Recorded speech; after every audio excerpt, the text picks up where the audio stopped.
Here I have OPPO A12 and today I'm going to show you how to enter recovery mode on this device. So firstly what you have to do is to turn it off by holding power key.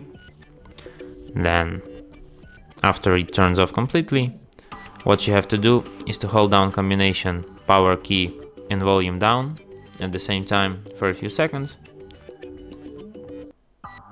After the screen turns on and the sign recovery mode appeared here at the left bottom corner, you can release both keys and just wait till you enter recovery mode.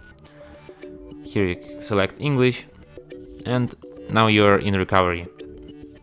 Here you have such options like install from storage device, online update, wipe data, reboot, power off, check disk, and version 1.2.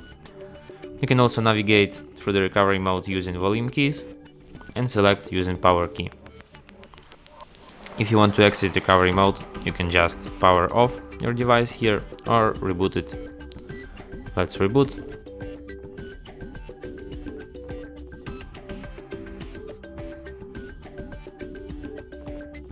And that's it.